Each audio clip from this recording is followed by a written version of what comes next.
Oh yeah, right there. There's a full screen. Yeah, there's a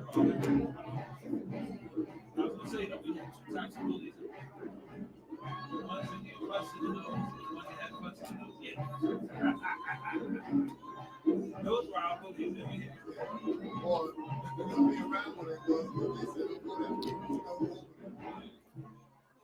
So you go with please.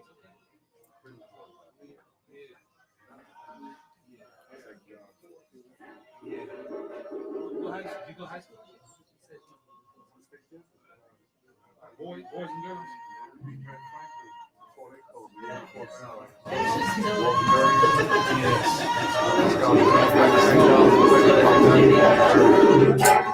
Class of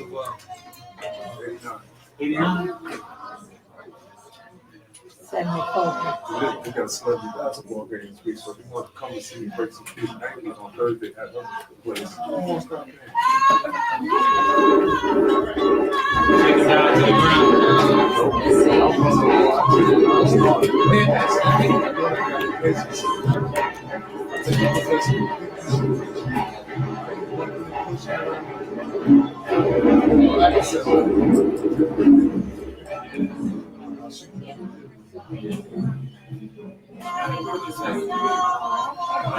I did 1 year there. 3 years there, 1 year in Crenshaw.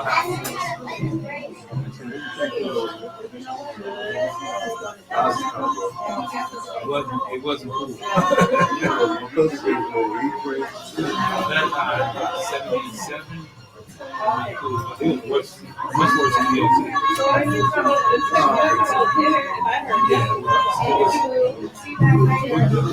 Central Brooklyn. Central Brooklyn.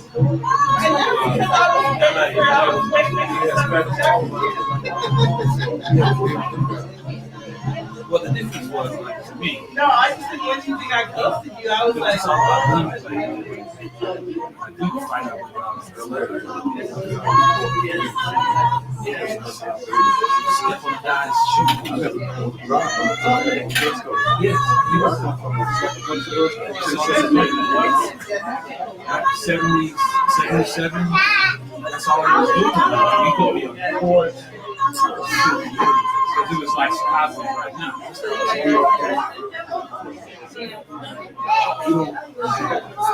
First of all, racing is cheap.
Yeah, resolution.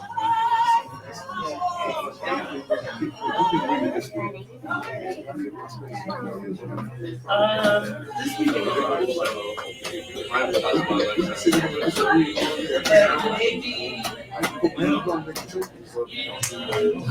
In the gang scene, instigated by a lot of big time. So straight everything. Right now, I talk about a lot of stuff now.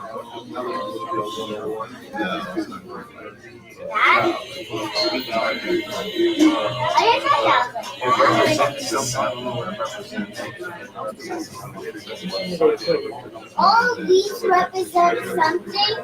Yes, they all represent something. Whether they represent,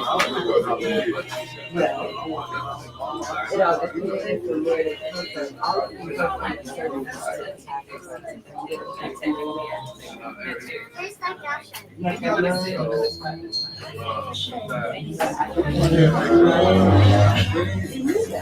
Other teacher. The lecture.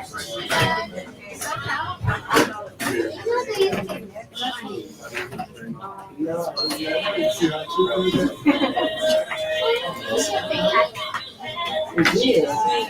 You gotta leave that on ground. Is that what this is? Where's the sign at? There ain't no sign. Oh, okay, thank you. Where's your? Hi, how are you? I'm Alexia. Nice to meet you. It is.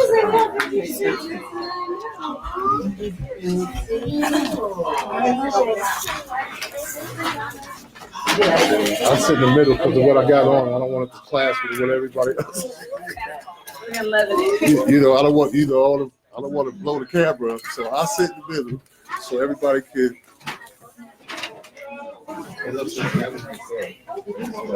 Don't hit me. Oh, over there, yeah.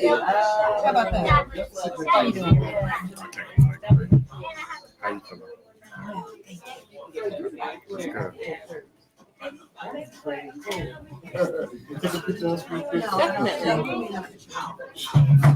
Miss China.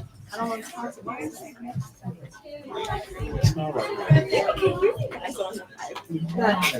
It's all in love.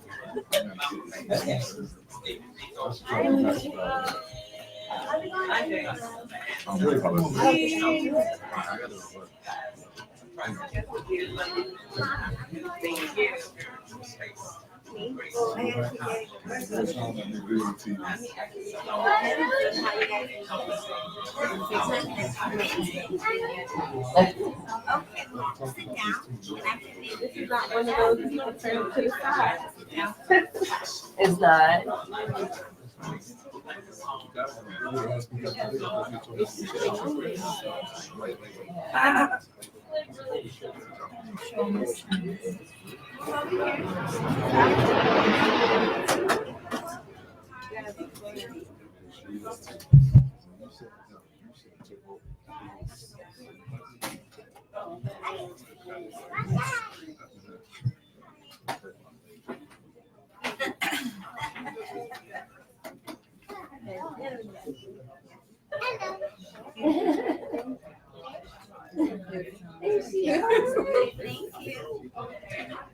There we go.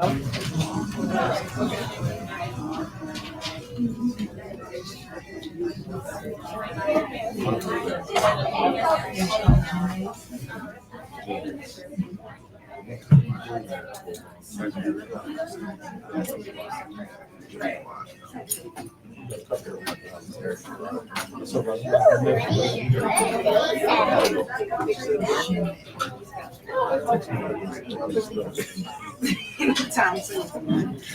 Right now. Yes.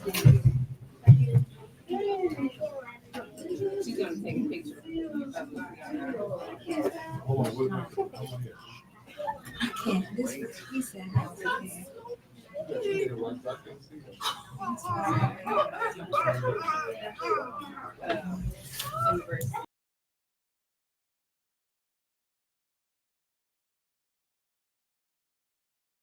you guys see him? Yeah, you're right here. Oh. I don't know where my paper is. Here it is. Thank you. Thanks.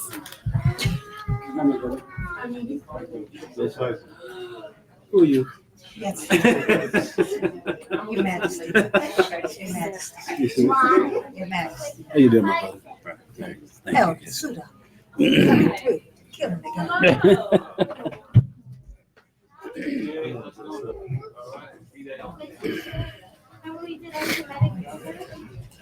game. Hello, all of you beautiful, beautiful people. Welcome to Pan-African Soul Sessions, May edition, Youth and Education. 1 second, all right? They get ready to get it.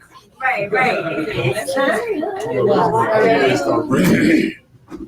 I'm trying to talk me some stuff. I got like 2 good moves.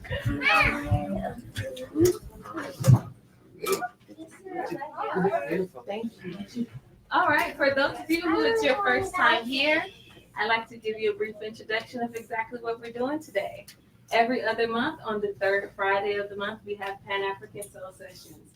It's a transparent, uplifting conversation centered around African culture, its family dynamics, entrepreneurship, and education.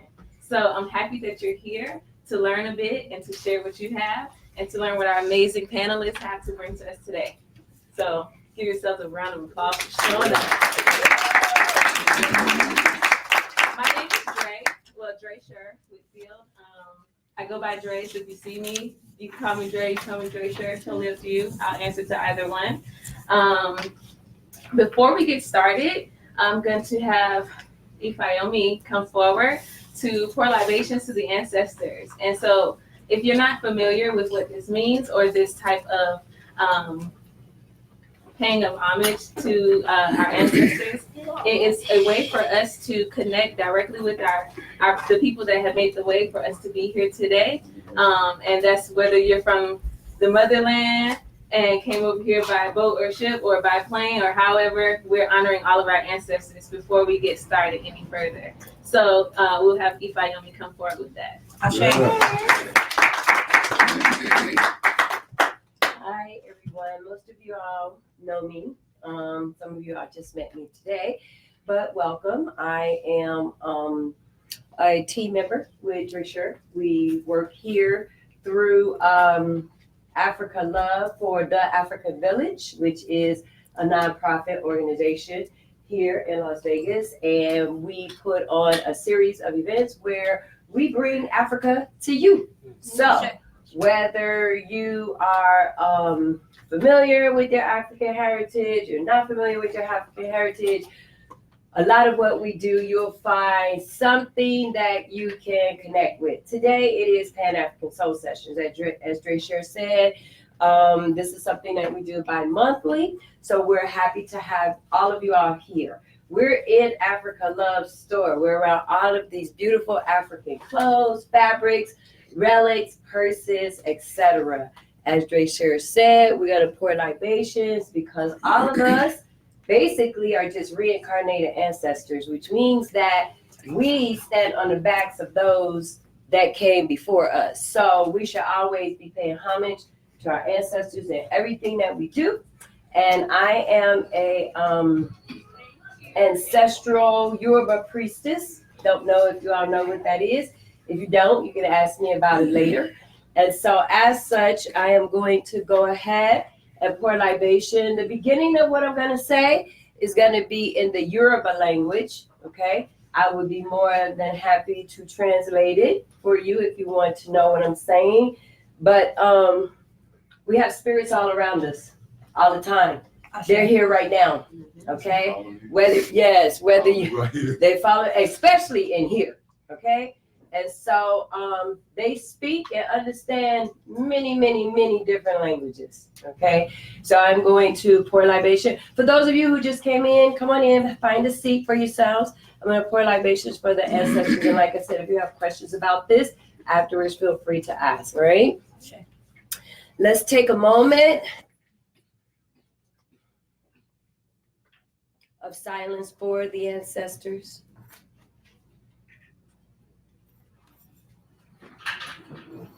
Sure. Omi tutu, ana tutu, ile tutu, tutu loroye, kosi ku, kosi erun, kosi eo, kosi ofo, kosi akoba, kosi adana, kosi pitubo, oriku baba wa. Mojuba egun imblisi olodumare oloye orun. Ashe. Mojuba bogbo orishas. Mojuba bogbo ianifas. Mojuba Bogbog Babalawos. Mojuba Bogbog Yaloshas. Mojuba Bogbog Babaloshas. Mojuba Bogbog Mata Santo. Mojuba Bogbog Mata Santo. Mojuba Bogbog Egun Timi Oludumare Oloye Orun. Mojuba Sunrise. Mojuba Sunset. Mojuba Baba Arumila. Mojuba 400 Arumile. Mojuba Koda. Mojuba Seda. Mojuba Wani Amio Soranga. Mojuba our mothers. Mojuba our fathers. Mojuba all of the honored ancestors who now sit at the feet of Olodumare God in the life that follows this one. Mojuba all of the honored ancestors who were buried in the soil of Alke Bulan. Who knows what Alke Bulan is? Yes, it's Africa. It's the original name for Africa. Okay? Mojuba all of the honored ancestors who came across in the Middle Passage transatlantic slave trade. Mojuba all of the honored ancestors who are indigenous of this continent. Mojuba all of the honored ancestors who died in this continent, on this continent. Mojuba all of the honored ancestors of everyone in this room. Mojuba to the ancestors of Mara Zakate, the owner of Africa Love Store, as well as the executive director of the Africa Village, that's making all of this possible for us. Ashe. Mojuba all of the honored ancestors for the Africa Love and the Africa Village team members. Ashe. Mojuba all of the honored ancestors who are here today. Mojuba all of our honored ancestors and all of our family lineages whose names we do not know. Ashe. As we come before you today, ancestors, we offer you the light and energy of these candles so that your spirit will have brightness, strength, and power. We ask that you please accept the coolness of this water so that your spirits will be cool, purified, refreshed, and comfortable. There's incense burning in this store all the time. We offer you this incense so that it will cleanse and sweeten the air in this place as you visit with us today. Normally, we would have food. And so whenever we have food, we should always, even if it's just on our plate, put a little bit to the side for our ancestors, okay? So in that case, we would offer food so that you would not struggle. We offer all of these, the light, the water, the food, so that you will not have to struggle in the energy of the kingdom of the dead. Egungun, ancestors, you're special amongst the spirits because you have descendants who honor you and who will not let you be forgotten. Ashe. Ashe. We love you and we miss your presence here on earth. We say Ashe. Ashe. Ashe. Ashe. Ashe. Mojuba Egungun. Ashe. Ashe. Doesn't that feel good? I feel like a superhero. I'm a superhero anyway. You know I'm a superhero. Like, thank you. So, as you guys know, maybe not, the purpose of this panel is to talk about youth and education. So, we're going to discuss some different programs that are available to the youth in the city where they may be able to benefit from some amazing services that are here. We'll also talk about higher education, and we'll talk about homeschooling options and the juvenile justice system as well. So I'll introduce our panel if we have a chance. You guys just look so beautiful. I mean, I love it. Okay. Anyway, so here we are. We have Mr. Suda here. He is the founder of Suda Sons. It's a program for young men, but I'll let him further explain his program. Will you do so? Sure. Again, my name is Yusuf Suda. The program specifically that she's speaking of is called Sonship, the Ritual Passage to Manhood. I have a Sons Foundation. That foundation was developed for the purpose of making it possible for young men to find guidance from other sons. Now, since all males are sons, the thing that is most important to us as fathers is to assure that our sons become better men. That has nothing to do with having a job. It has nothing to do with having a profession.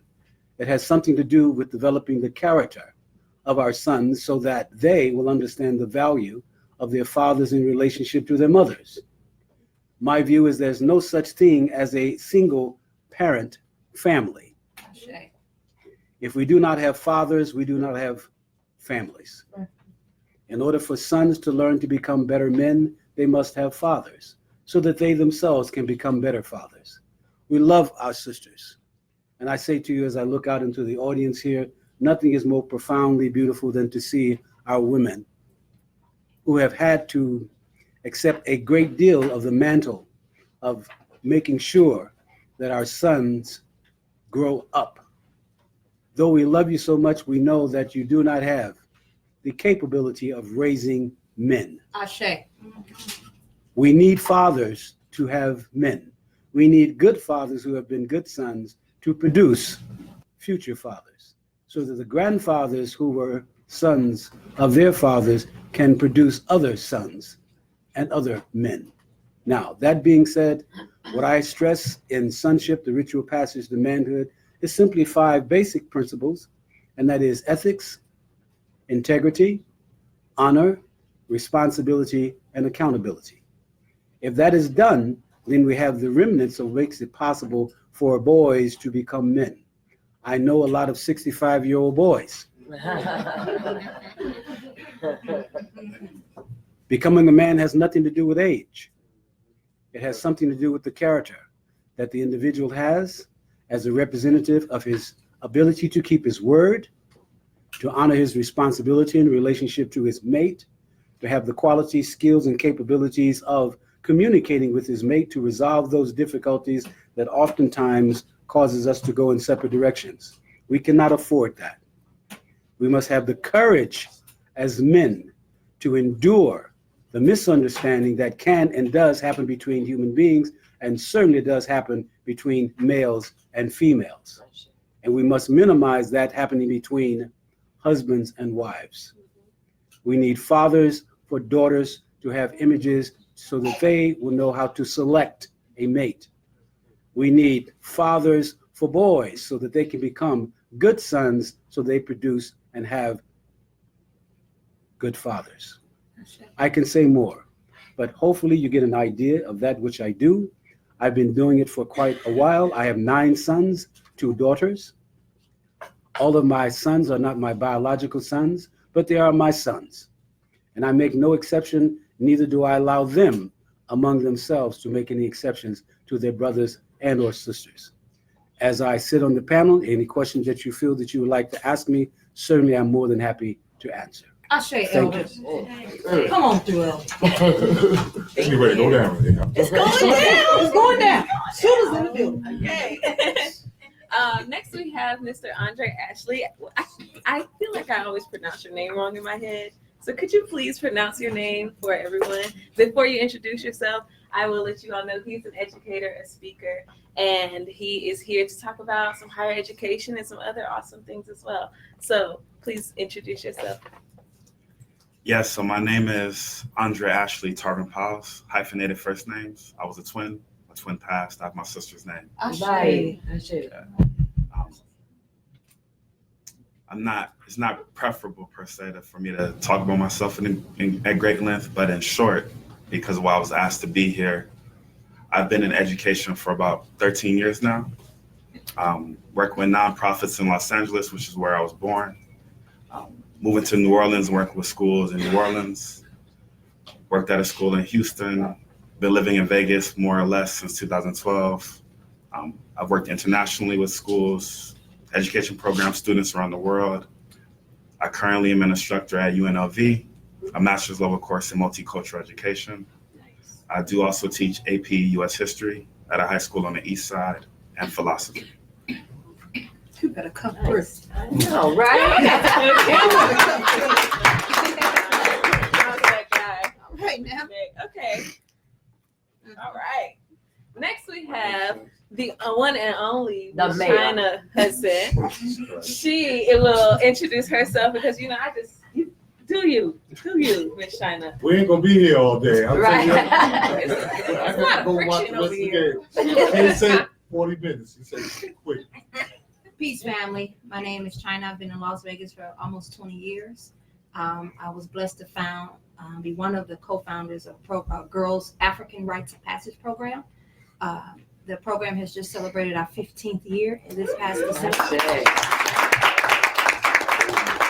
We have graduated probably about 500 young women into the passage of womanhood. It is a traditional African rite of passage. I also have the honor and privilege of teaching African dance here in the community, and that's I write, produce, and do some other stuff. Thank you. Jesus. Next, we have Big Keith. He is the founder of Bully Busters. 702. 702. I'm tired. The kids gotta be tired. How you doing, everybody? My name is Big Keith.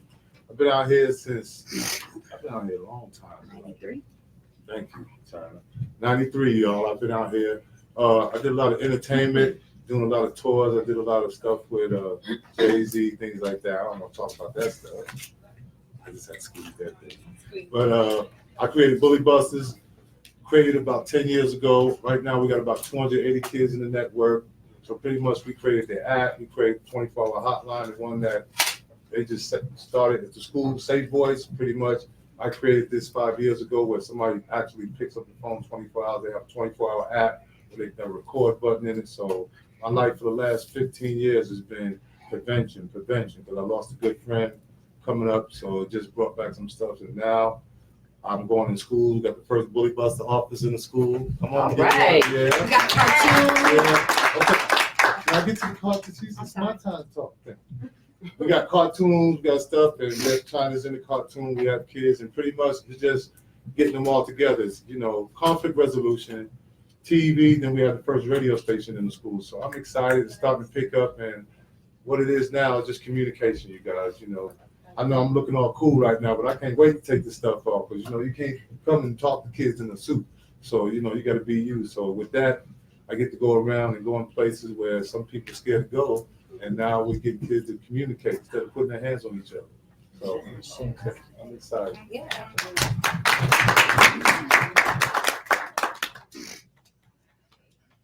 And last but certainly not least, we have the beautiful Miss Tracy. She is an advocate for homeschooling, and she's written this dope book. I'm just gonna let her tell everyone who she is. Let's go. Thank you for sharing. I have worked with nonprofits as their alternative education teacher. So, those kids who get kicked out of school and have gone to juvenile, those kids are kids, right? Currently, I work for our school district here in Clark County with a racist teacher. They put me in the classroom for classroom management skills because after 30 years, or so-called 30 years of teaching, she cannot manage this classroom. So the principal let me know that for the kids' safety, we need you in this class. So I have been there since February in this 5th grade class. 5th grade. Shady. We right. 5th grade. Can you tell us about your book? Oh. Toss it out there too. Well, my book, like I said, since I work so closely with juvenile youth, and I myself have gone through the juvenile justice system, just what got me out of that lifestyle, what turned my life around, and that's what the book is about, and it's for those so-called at-risk youth, right? So wanted to get that book into the juvenile justice system and passed around that way, because that's specifically who it's for. Ashe. All right. She didn't tell you guys, but she also is starting in June is going to be teaching public speaking. So in the arts district, and we could all use a bit of that. I'll be attending for sure. June 12th. June 12th. Starting At the June Arts 12th. Factory. What was the name of the book? Name of the book? 4 Ways to Bounce Back from the Juvenile Justice System. 4 ways to bounce back from the juvenile justice system. So before we get started with our questions, I've got a big list of questions that my team has come up with. So, Alexia, the beautiful Hello. Alexia, she will be assisting me in this panel discussion. So we're gonna kind of work off each other's energy and bounce some questions back and forth. During this time, before we get started, I'd like to mention that we may not always agree, and that goes for the audience and the panelists. And the truth is, that's okay. That's the purpose of having these transparent conversations. So I can understand your perspective, you can understand my perspective, and we'll probably find out that we actually probably think the same thing on a level or two. So with that being said, when we speak at any time, we always speak in love. We never attack one another, because that's not what we're here for. This is Africa love story, okay, and the African village, okay? So it's all about the love and light, peace, love, and light, okay? So if it gets too rowdy and I can't, sometimes we're just a little loud. But I just will say in love, I will kick you out. Okay? Yes, So, we don't have to have that. So I'm just gonna say from the start that we are speaking in love at all times.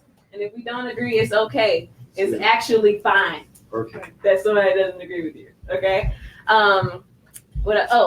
By the way, there's some amazing rose lemonade over in the corner provided by Mixie Mixologist. So have a little swig of the non-alcoholic beverage, okay? Non-alcoholic, guys. Kid free, Right. or kid safe, okay? Alexia is gonna start us off with our first question to the panel. And at some point, I'll definitely stop and ask you guys if you have a question also. Right. Hi guys, I'm gonna get off the camera here because I've been trying to fiddle with it. But so our first question for all of you is, as a parent, what would be your motivations for homeschooling your children or child, and what are the pros and cons of homeschooling? I guess that's a question for Miss Jasper. We are at war. Say that a little bit louder. We are at war, Uh-huh. and the war is you, black man and black woman. Shit. And war has been declared on our children through the public education system. Mm. The Eurocentric curriculum, the fact that over 70% of the teachers don't look like our children. We only make up 13%. Mm. We're disproportionately placed in special ed classes, labeled. Those labels follow us, right? And ultimately it becomes a self-fulfilling prophecy, right? We are getting put in handcuffs in school as young as 6.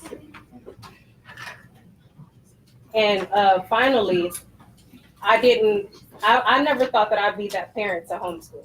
I never thought I'd be that parent until I had my first child, and somebody somewhere along said something about schooling. And I was like, oh, snap, school. That just shows how ready I was for a child, right?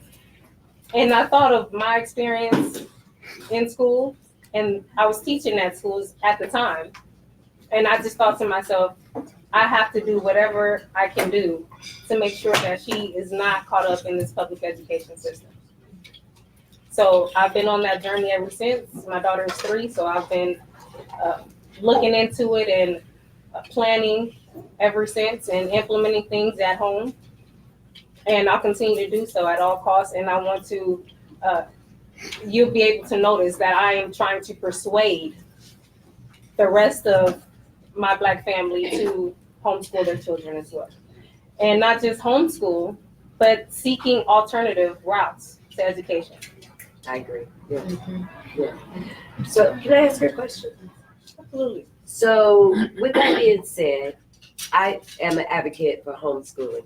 I had one child. My child is grown now, but I didn't homeschool him because at the time when I was raising my son, I wasn't as aware as I am now. So because I'm an advocate for homeschooling, I feel like ultimately, if enough of us, I guess the question is, do you feel that if enough of us ultimately homeschool our children, because as a homeschooling parent, you have to connect with other parents, right? Because of course you want the child to have some social skills, right? Or your children to have some social skills. Do you think that if enough of us homeschool our children, that ultimately we could come together and have an education system for our children, ourselves? Isn't that the Brick goal? and more. Okay, all That right. ought to be the goal, right? Yes, And yes. I mean, how many of us went to the movies and saw Black Panther? Okay. Yeah, we spent millions of dollars there. But the problem is we need to put our money towards that. Right. We need to put our money towards that. And it shouldn't be a problem, right? But you know, we buy things, we spend our movie at the movies or what have you, and just a little bit here and there. In the pot, throw it in the pot for our school, and it can absolutely be done. I was in Florida some years ago, and I met a Ghanaian man who was working to open up a school for our children, for Africans and African American children. And one of the things that motivated him was, and I don't know if you mentioned this in terms of you being an advocate, but he talked about the curriculum in the school systems and how it does not fit who we are as Africans in America. And so his curriculum for the school that he opened up for children was completely different. Do you feel that the same type of curriculum that they have in the public school system now, or and this could be directed to you too, Andre, it is, yeah, would be the type of curriculum that that our children could benefit from, or would we have to create our own curriculum? Absolutely not. Okay. And there are several schools who are geared towards more Afrocentric education, right? The University of Muhammad, or Muhammad University of Islam. We don't have a Las Vegas campus, but their curriculum is definitely Afrocentric, letting us know about who we are spiritually. You know, teaching the kids this. Of course, they're not going to get that in public school, right? Of course. Yeah, I want to let other people go ahead. Brother Andre? Yeah, I think it's rather irrefutable that the status quo education. Let's scale back. When this nation was taken, when this land was taken, and the nation was formed, it was done so to serve a very specific group of people. It was not even necessarily inclusive for women. Right. And to put in perspective, you know, former Black male slaves got the right to vote before white male counterparts, their wives. Though things were put in place to prevent those same Black males, like Jim Crow laws, from actually being able to vote. If an educational system is designed inherently to be exclusive, which it was from its inception, as they scaled it out over time, it was still meant to preserve power. Right? It's the very reason why being literate was preserved for the very few historically. Right? Because if you can read on your own, you can think on your own. If you think on your own, you behave on your own. You're just harder to manage. And so, considering that when our schools went from being desegregated, which was arguably perhaps an advantage because it required us to depend on one another as a community. When we integrated, because even when we were, you know, even when we were segregated, I mean, smarter, yeah, but we were still in a system that praised whiteness as the standard, right?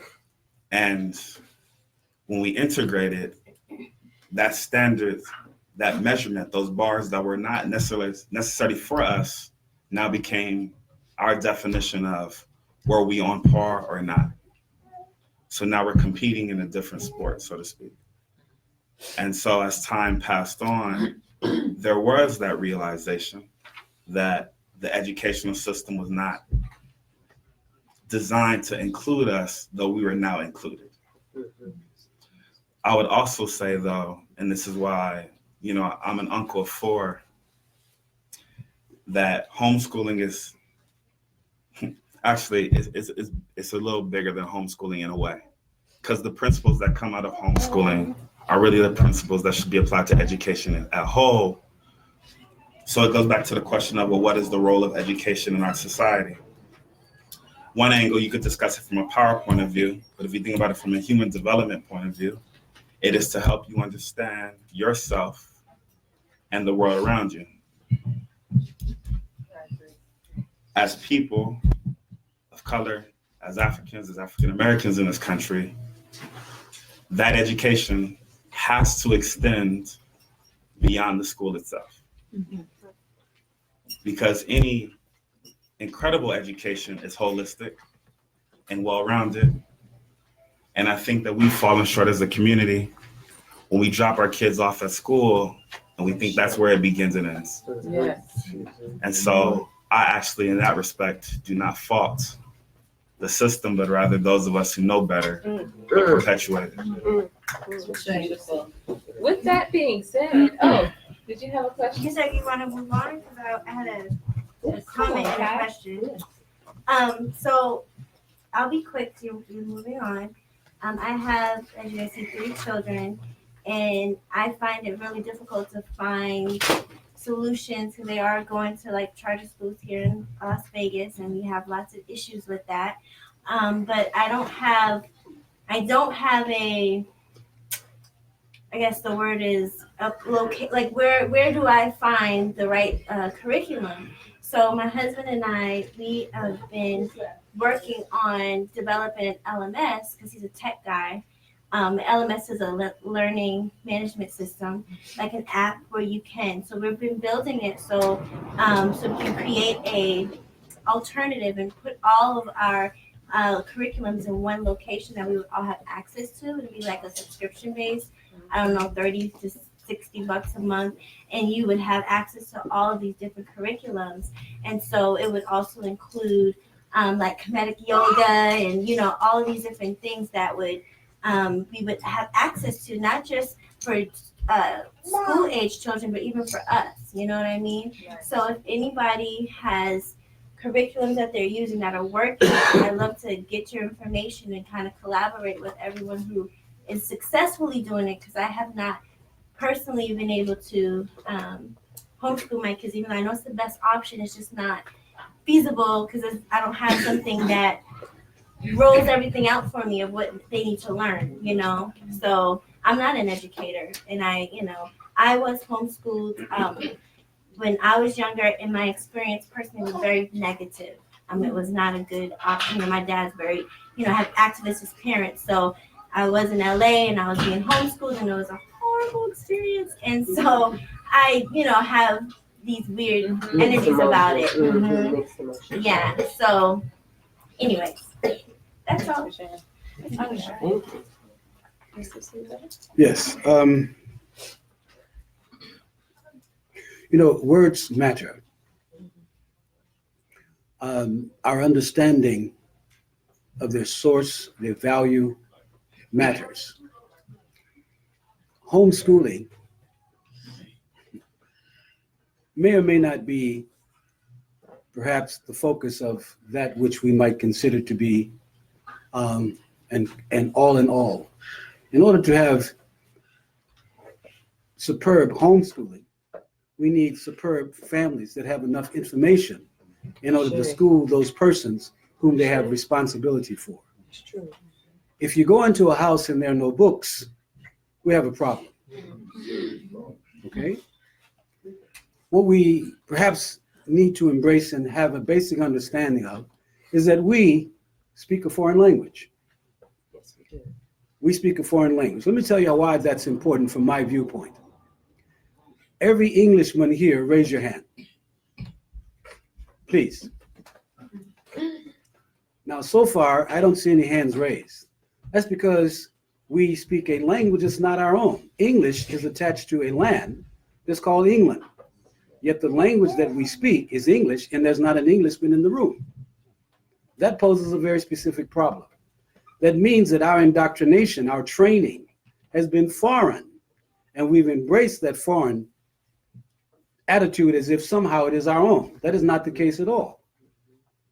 If we're going to educate our children, we should educate our children to those things that are germane to our survival, those things that are germane to our freedom, those things that are germane to our releasing ourselves of those things that enslave us or encapsulate our behavior or cause us to behave in a particular manner.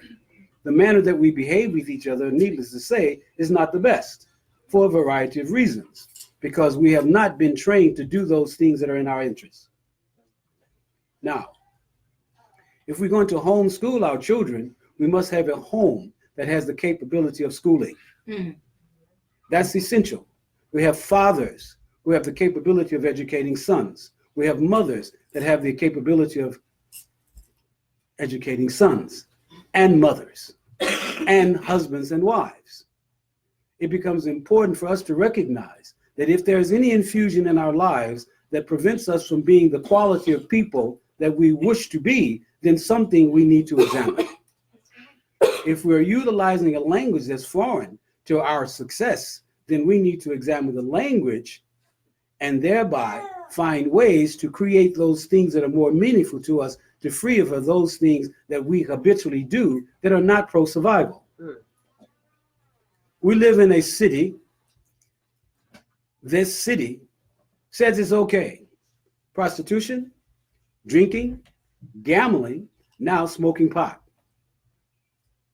Well, that's a problem, because all of those things contribute to our demise and not our unity, not our success. If we're not examining those things with the idea that we want our children to be better human beings, we want our children to live in communities which are much more wholesome, we want our children to see the relationship between men and women, that in fact they can become better people, better fathers, better grandfathers, then we have to examine the education that we're receiving, because certainly it's not sufficient for the something that we want to do. If we do not want our children to become better people, then we have to examine again, what is it that we're not doing that is germane to our survival? Do we have books at home? Is there a library at home? Is there sufficient dictionaries at home? Is there sufficient understanding by mothers and fathers to school at home in a foreign language, which is English, to utilize the language in its vocabulary, to elevate the thinking and behavior so that rational behavior comes out of critical thinking, so that the interaction between men and women is sufficient, so that fathers and mothers see each other in a manner to resolve issues with each other, so that our sons have better examples and our daughters can feel comfortable in our homes. I am an architect by profession. I'm an organizational analyst. I'm a trainer. I'm an executive trainer. I'm the executive of 2 companies, in addition to the fact that I have a foundation. I do all of these things with one interest. I want our sons and daughters to be better human beings and free of behavior that I have witnessed over a 75-year period that is not okay for me to examine in 9 sons and 2 daughters. My oldest son is 50 years old. That has no great value except that he's still alive. And I will not permit anyone to suggest to me that my son should be shot, killed, or murdered by anyone that's legal or illegal. That's not sufficient for me. Now, I'm saying all of this in relationship to homeschooling. I have to first have a home by which I can school from. There must be enough meaning, ethics, honor, and integrity within that house so that that which I'm going to train my son or daughter to do, not simply say, but their behavior would be such that I can be proud of that behavior, so that the thing is more meaningful to them, that they cannot be bought.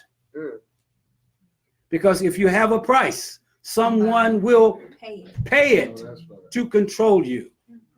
What is that price? If they have no honor, no ethics, no dignity, no sense of responsibility, the price will be paid. It'll be paid in terms of a car, a job, or some other thing that's irrelevant. Now, I'm not saying that we should not educate our kids. I'm simply saying, let's examine the quality of education that we wish them to receive and put in our homes those things that will suffice and serve that education. But what is the alternative when the oppressor is? I don't care what the oppressor says or doesn't say. What I care, I don't mean that. I don't mean that in the manner that I said it. Here's all I'm saying. We have too much attention on what they do. But that's because we allow them to teach our kids. I understand what you're saying, but the system is the system. We put our kids into that system. We spend money on anything and everything except on ourselves. We are the only ethnic group who don't support each other. We spend, what, almost $2 trillion on a bunch of nothing, but we can't build our own schools, our own systems to support ourselves. That's the main problem. That's what we need to do. We need to support ourselves and create our own. And until we do that, we will always be the permanent underclass. Well, let me address that. Mr. I'm Suda, sorry. may I? Yes. May I? Yes. I totally feel you. I feel all of that. That's why we have the Pan-African Soul Sessions, though. I think of this as a space for ideas to bounce around and for somebody here to take the initiative to say, you know what, I'm gonna team up with you. You're an educator. I'm gonna team up with you. You know a bunch of people in the community.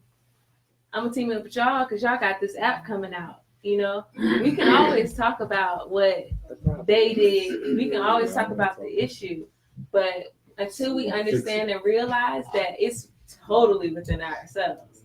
Like some people may have an issue with this room, you know, like, wait a minute, somebody's not here. But it's like, we have to be independent before we can be codependent, you know, and as a community, historically, we've just been chopped up, divided. And I'll say that in the motherland and over here. And so now in the age of information, we have our elders that are here telling us the things that they know. Then we have the young fire people that are like, okay, we come in, we're ready to do this, you know? So I don't have any kids. All y'all kids are my kids, just throwing it out there. So I felt this was a very important topic. They said the children are the future, but I believe the children are the present. And like Mr. Suda said, if we don't have a home space to cultivate that energy, that fire within our youth, then where are they gonna get it from, you know? So we have to be that example. So that's why we have the Pan-African Soul Section. So we can come and expand our mind, so we can actually put foot to the pavement, you know? Like we've been talking forever, you know? We've been saying forever what we're gonna do, what we could do. And I just want y'all to know that we're capable. Like we are some bomb people, okay? So we could definitely talk about we definitely can. That's what I was saying though, that I feel that there definitely is a problem, but the good news about it is we are our own solution. Oh, my shirt! Okay. So I got this shirt. It says we are SOS, saving ourselves. I got this shirt from African Traditions. And these earrings are cute, right? Okay, so quick commercial. Shout out to Shamika Webb. Shout out to Shamika Webb. Stay out of town, couldn't make it. But we are saving ourselves through education. I got a little hat thingy, the cap on there too. Like that's the truth. So we have that capability. We are able. I think Miss China wanted to say something very quickly. Just real quick. In addition to the rites of passage, I am a teaching artist, which means I travel throughout the Clark County School District, bringing art education, African dance, and African culture through theater and literacy to children. And so for the last 4 years, I've had a residency at a Black school built by a Black woman on the West Side. I believe that the school could be elevated if we as the community will lend our support to it. Yes. So yes, we have that Eurocentric curriculum in the school, but I think if we rallied ourselves as a community and presented to say, hey, these are our children that look like us. We need as a community, this is what I'm willing to come into the school to do for our children. Yes. And so I think what we're asking is already in our community. We have Rainbow Dreams Academy. We have 100 Academy, which is a Black school built by Black people. Okay. We got West Pratt, which is a charter school, which is a Black school filled with Black children. So we have the all Black schools in our community. We are lacking the community to come in, okay, to provide those cultural Black school after school programs. Okay, so if our kids are getting this white education from 9 to 3, that is when we as the community need to come in for that after school program, teaching all the things that we have to offer, because we all have a gift that we should be able to give, pass on to our children. So I think what we are looking for is already there. I think we just need to nurture it and water it a little bit better. Yeah, a little bit better. Yeah, can I say one thing too? Even like I'm at the 100 Academy. This will be my 3rd year. I ain't choked nobody, y'all. I ain't get written up. Let's just have a moment of silence for that. But what we do there is we have radio broadcasting class. We have a drama class. We have a dance class. We have an art class. You know, this is stuff that our kids are getting into. That radio class that I have so many kids trying to get in it. I have to do something on the weekend and open it up, because the kids, they talking. It's called Giving Kids a Voice. I gave them their own 24-hour radio station. I mean, these kids, they write their own stuff. They do everything themselves, and that's the stuff that we got to start giving the kids what they're looking for. Just like Tanya said, I see a lot of people that say, hey, we need all this stuff. And I'm like, yo, you looking at us every day. You know, and we get frustrated as being people in the community, because going to get grants and all that other stuff, you know what I'm saying? By the time you wait and hold your breath for that, you know what I'm saying? You need to get some people together where, even with Bully Buzz, I started with nothing. She'll tell you. It was started that something was in my dream, and I stood for something. I stand for this. I do this 24 hours, y'all. I don't do nothing else. The phone ring right now. Whoop, see y'all, I gotta go. You know what I'm saying? This is what but people respect me for that. So when I come, they know what I'm coming for. I'm not coming to say, oh, I shoot hoops or this. This is what I've been doing for over 20 years and 10 years before even people knew about it. You have to research and get your own, build your own thing. I had to wait for people. If I had to wait for somebody, even anything that, and I'm like this kind of Virgo where if I say I'm gonna do something, even if I fail, I'm gonna try to do it. And with you, and everybody has that. God put something in everybody. Our job in life is to find what it is. So with that being said, if you have something on your heart that what you need to do, you need to go get the people that's doing it. I talk to people in London, France about bullying. They helping me learn. I learn something new every day. You know, I have to get better at my craft of what I'm doing, reaching the kids, because I get Black kids, I get white kids. I'm learning Spanish, y'all. You know, this is serious. Where kids is like, this is not. I don't get happy phone calls. So what I have to do, I have to grab people in there and feel like I feel, and it's gonna take a minute. You know, Rome wasn't built in a day. I get it, but you're gonna have to wait. The world is set up now. You have to search for those people, because if you sit and wait for them to come to you, then it's gonna be a problem. Then we sit and do things like, well, we should. Well, you be that person. Like with me, nobody said big keep at the beginning. It ain't gonna work, huh, John? Bully bus. It's not gonna work. Now I'm expert. Now he's ready. I'm expert now. They call me for everywhere. Hey, Big Key, come on down. 5 years, 10 years ago, you know, it's gonna go away. It never went away. We was kids.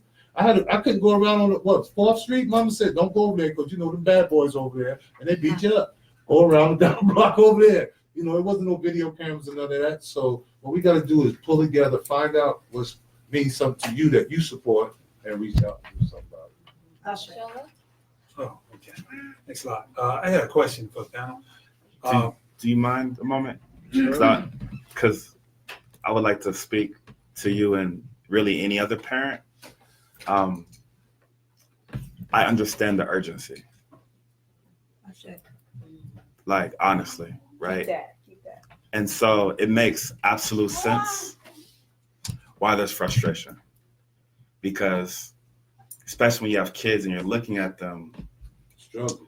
That what the worst case could be is not some distant concept. It's embodied by the beauty you see in a child and knowing that life can pollute them out of the organic truth that they hold. Right? I would say be conscious to not operate from a place of fear. Because fear can oftentimes cause us to be short-sighted and reactionary. And if we're going to create sustainable change, it takes being deliberate, and it takes a great deal of patience, even when it feels short-sighted, right? Even when it feels unfair. But to my knowledge, and I'm not a parent, so I say this with a rather large grain of salt, that you're not raising the child in front of you, but the child they're going to become. And that requires confronting fear daily, but trusting the process enough, or trusting yourself in the process enough. There's a quote that I read once that said, birds don't rest on branches because branches are strong, but because they trust their wings. And so I think that if the intention is indeed to raise children to be strong, then be strong in your example for your children. And that oftentimes means being vulnerable, because weak things cannot bend, strong things can bend, right?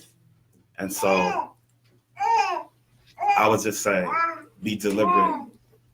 If that means once a month, setting time aside to deliberately try and find information, just for instance, whatever it is, it's better to do it consistently once a month than to go hard in the paint for 2 weeks and then take a year off.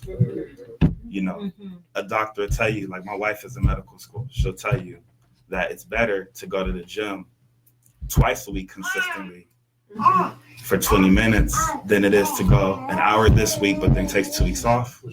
And then I'm gonna go 6 hours this one weekend because I'm really inspired. And I do feel like it is often unfair to tell people to be patient when you feel like you've been sitting, watching a lot happen. But the truth is we didn't arrive here overnight. We will not leave here overnight. And I think that requires a great deal of self-love, to give ourselves permission to be both upset and patient, to not shame ourselves with truths that we experience internally. Because when you're frustrated, you shouldn't shame yourself because of that frustration, because now you're punishing yourself even more than the frustration already did. And I have to say that deliberately. I see the frustration. I see it. That's what made me want to say it, right?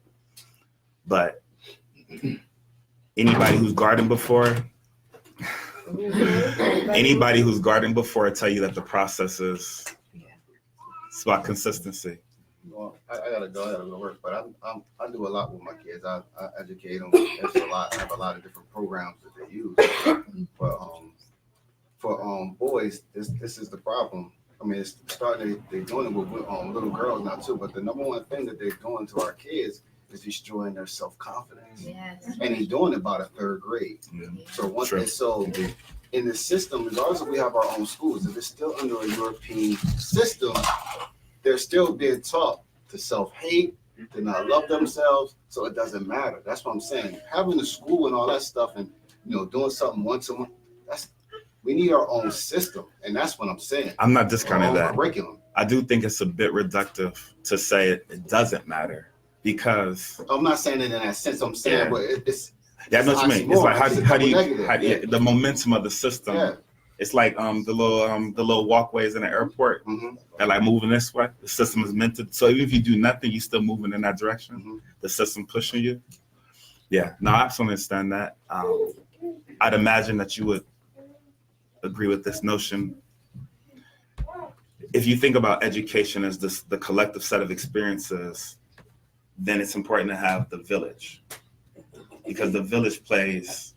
Even if you're in a system that's moving this way, that's when the village is like, yo, keep your eyes open, right?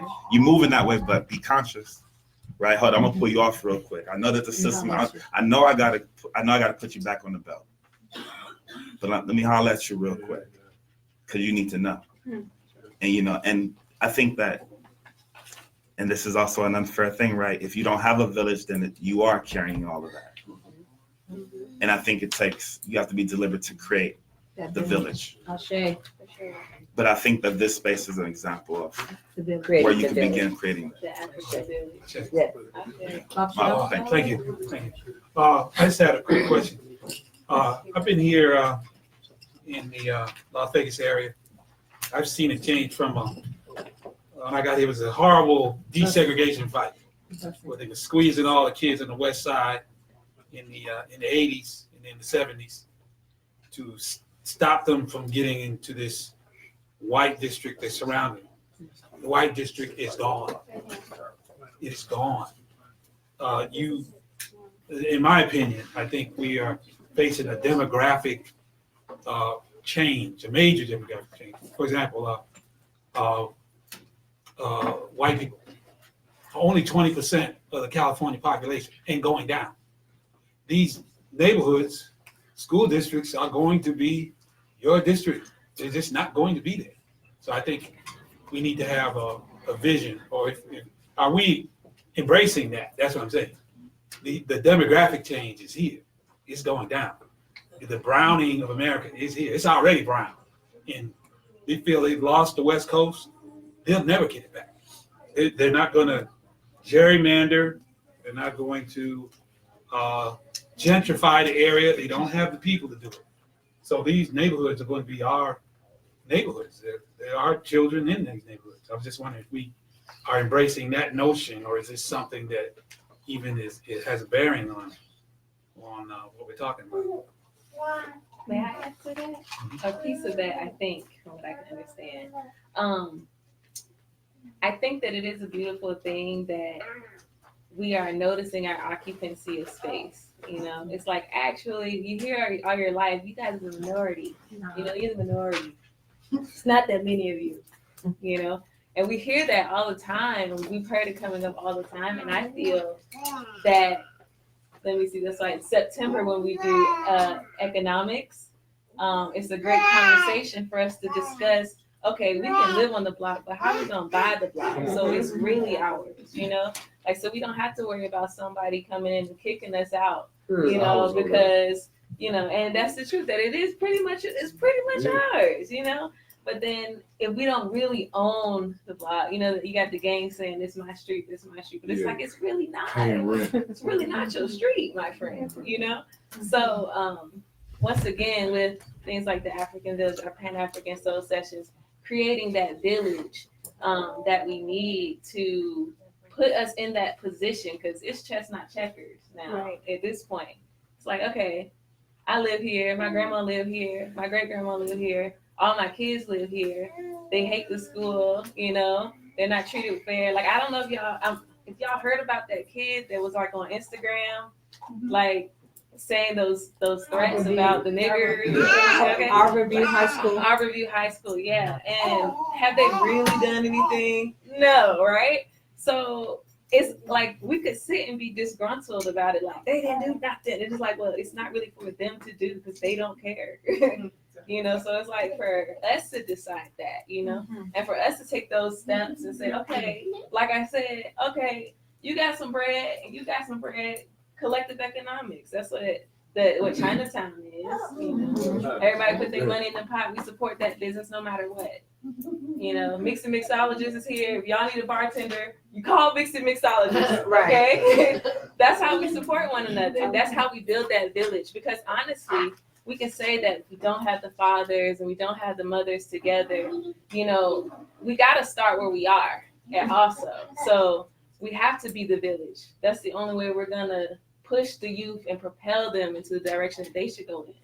So I hope I answered a piece of that. I feel, like I said, when you say the whole neighborhood area thing, we own the block. I just wanted to know if we were embracing demographics. You notice your president, he's all about demographics.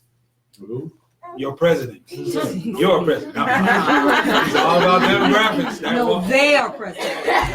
This the president right here. That's the mayor. Yeah, the mayor. I'm here with these people. I don't know who the other people is. I think Sharita had a question for us. See, we got confused when you said that. Y'all president. Well, it wasn't so much a question, it was more of a statement. And Okay. it was regarding the urgency that we've mentioned, the system, just the education system. And West Prep came up. And I just recently attended a meeting this week with Workforce Connections. And when you talk about the urgency is definitely now. Because what is going on, which they're not talking about publicly. I'm sorry? No, go ahead, sis. first and foremost, the education system was designed to create a workforce. Mhm. It was not designed to create thinkers, entrepreneurs, or any of that. Right. They have currently, as Babasholo had pointed out, our demographic is spreading. But what they have done is they have targeted West Prep Middle School as the school that they are going to pilot a program in to shift even from teaching about college to teaching about trades. That's big. So it's very, very important for us to be aware of what is going on in our communities, because they are now, we've already, they've enslaved us, but they are going after our children's minds. Right. And West Prep is the school that they have targeted. So I'm sitting here and I'm listening to this, and I know y'all got the cameras on, but please, if you post it, because what I don't want to do is we have to have that person in there to get the information out to us. Right. And they currently kicked me off of the Citizens Review Board because I've been advocating on behalf of our community and our people. Yes, so just be careful, and I'm going to do more than ask questions. I'm going to check them on where they're wrong. That's it. They don't like that. But it is urgent. It is urgent that we train our children. Mm-hmm. I'm a product of this community, of this school system, and did not learn what I needed to learn. Mm-hmm. I raised 5 children who have been a product of this school system, who could be much further than where they are. So please be aware of, this is like perfect timing. So I had to share that because that was a conversation that happened this week, and it's going on now. Thank you. Well, that was question 1. Right. Hey, this always how it happens too. Okay. All right, here we go. An hour later. 1 hour later. So I do need somebody to keep me up on the time. Somebody. John usually does. Where is Seth? 8:02. No, Seth Seth bounce. Okay. Yeah. Let's See. Where's that one question I was gonna say? Here it is, because we were just talking about. I feel like I want to keep the flow flowing. Where is it? Hold up, y'all. Okay, here we go. Question number 5. With social media and the internet making everything so accessible, do you still encourage college education or entrepreneurship, or both? Mr. Andre? I'm a hustler. I know that's right. And I'm cut from hustlers. So my family is You better come through, brother. My family, like my grandfather, and by no means is any of the following to glorify the consequences of the spectrum that my family covers. But like my cousin Michael, hood kid, went to Annapolis, graduated top of his class, right? Worked at the White House on the side. On the side. I got multiple cousins currently working as consultants to Los Angeles School District, kind of addressing a lot of the issues that you raised up with the West Prep example. People in my family who were pimps who are now pastors, people who were raised to be pastors who are running multiple congregations. People who did hair and did other things on the side, people who made gift baskets, cousins who became engineers though they never went to college themselves. So it's an interesting spectrum. So to me, it's really more about the mentality. I think that depending on the intentions behind what it is that you're trying to do, it's a little more explicit, the role that higher education, formal higher education plays in that journey. My wife wants to be a surgeon, is becoming a surgeon. Clearly, that is the vehicle to do it. I think that's a little more transparent. A good friend of mine, though, my homegirl, she has opened up 7 businesses since her undergraduate experience. could she have benefited from having gone to get her MBA? There's an argument to be made, yes. However, she was very deliberate about cultivating relationships with those people and those positions, despite not attending those schools, to get the wisdom regardless. And so I think that that's a hustler's mentality. Because I think a hustler at the end of the day is ultimately just, my mom was a single mom, example of a hustler. She knew what the end goals were. She was quite a distance away. And then she was very, very strategic about educating herself and then putting people around her who could help her educate herself where she wasn't educated to achieve those goals. At 14, she told me, I can't teach you how to be a man. You got to figure it out.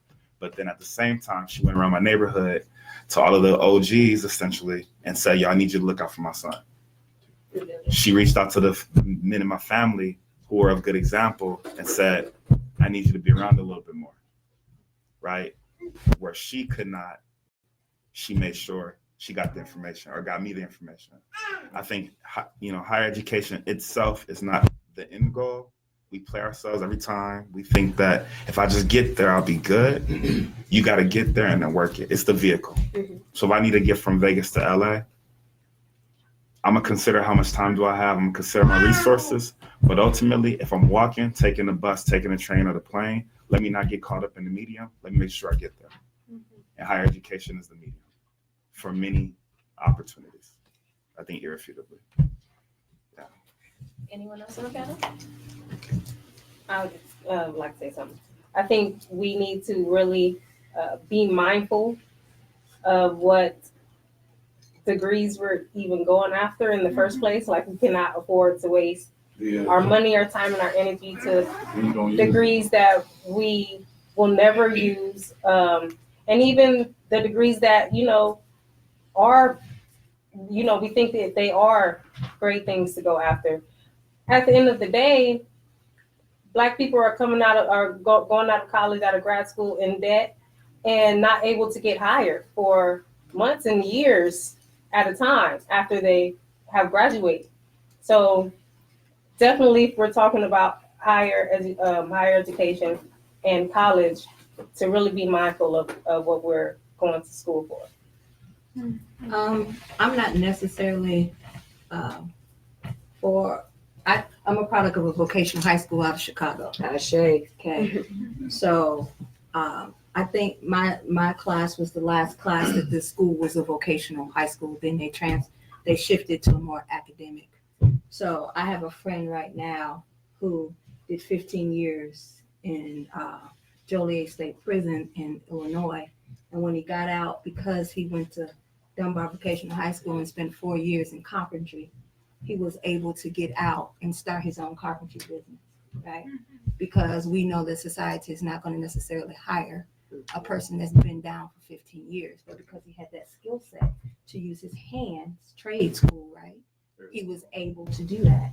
And I just went and spent time with my high school friends. We've been friends for 30 years. And,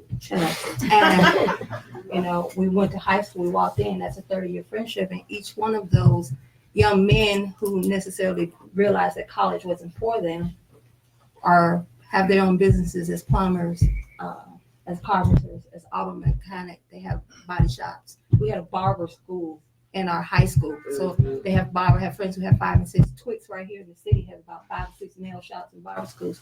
So I'm not necessarily against our kids learning trades, because they can learn entrepreneurship with that.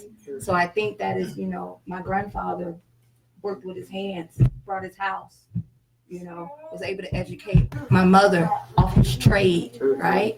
So I'm not necessarily against trade. I think that is a viable option that our children need to be aware of, because like Sister said, you go to school for all this time, you get out and you can't get a job, right? McDonald's is asking you to have a cup. What? You want? I'm dipping fries. And I need to have this high level of education. With $100,000 debt on the other side. Right. Okay. Did you have a question? No, I was gonna let Brother Keith finish and then And my thing is too, everybody can't be work for themselves. No.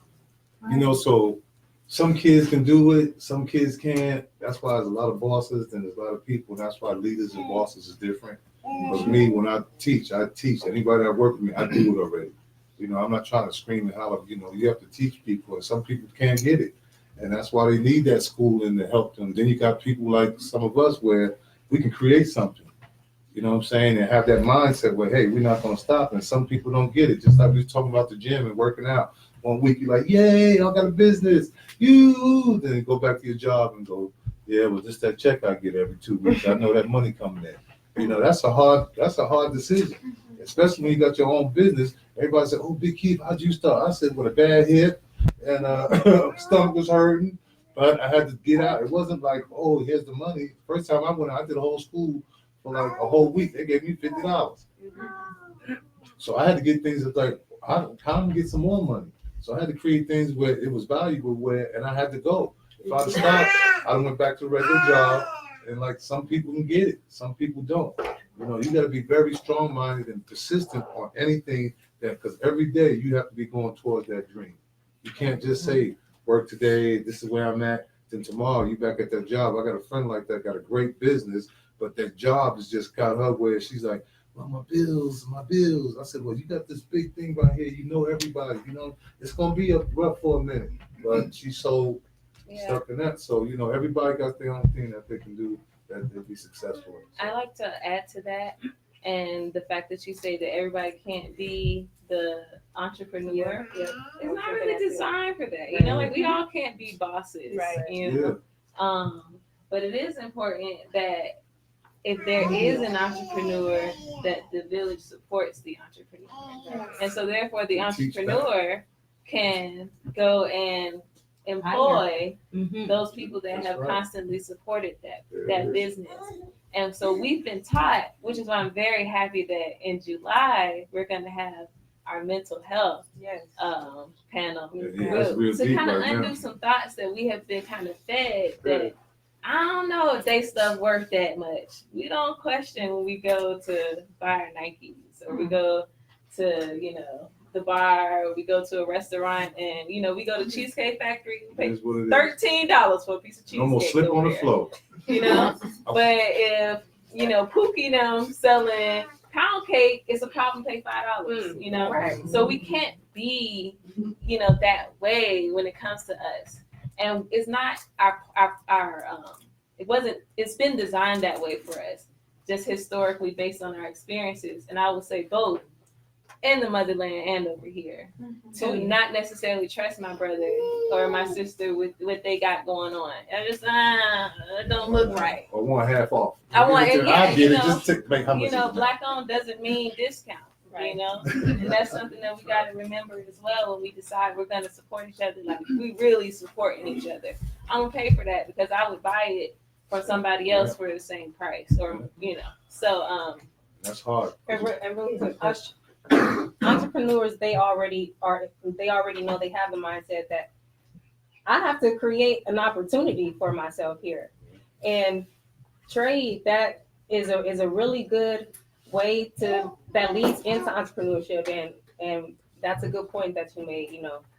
As far as everybody can be the boss, but if we continue to support one another, we can circulate our dollars and keep them in the community and provide jobs for one another, and that's a blessing. Because a lot of people in the community, in the projects, everybody feed each other. Right. You knew coming up what your neighbor had that you can go get. People was losing that. We all have. Had to go next door. They had some eggs, and you get some shit over there. So you pretty much you have to pull everybody together. I'm gonna could you tell me your name? Yeah. Oh, my bad. I'm sorry. I'm looking. I'm like. Yeah, you. My name is Trayshawn. Trayshawn. Yeah, I'm a first year SPTA at a public school. What is SPTA? Specialized program teacher assistant. Oh, okay. Yeah. And I work with I guess they label all these label kids and everything severely emotionally challenged. But one of the things that I want to say is that as far as on the college or trade, or how that works in tandem with one another, is I think that it's fear at times that has us so quick to suggest college or to tell our kids to go to college. I'm not a parent, so I know my place, but as far as the idea of like, I believe that right now we're seeing a shift in the kids that are coming up. This idea that I can create more than I can consume. And I think that when it comes to college, it's like these colleges, even HBCUs, I went to an HBCU and I learned it's white supremacists, you know what I mean? Like, and we gotta call it what it is. That's what's being funneled down into us, even at our HBCUs, even at our Morehouses and our Howards. Yes. There's a lot of pushback when it comes to us doing some stuff for us. Right. You know what I mean? So I believe that while we should definitely encourage higher education, let's also think about like encouraging just like knowledge of self and then letting you go from there. Right. Because you're gonna make the right decision if I put into you as a seed what it is, and then you'll make that decision if college is for you. Like you said, some people, college is not for them.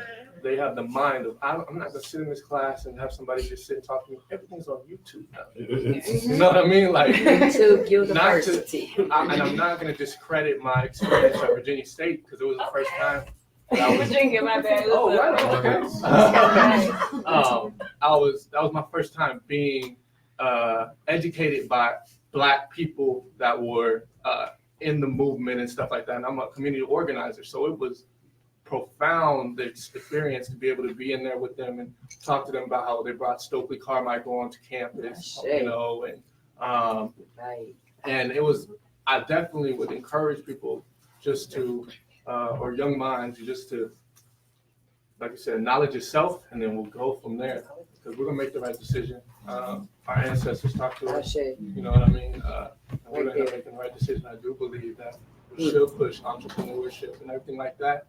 And then if those that it's not for, everybody will fall in place where they want to be. But I definitely think that we need to create more than consume at this point.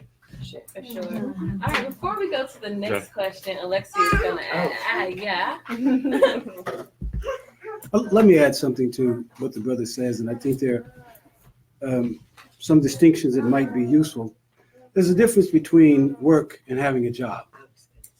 There's also a difference between education and knowledge.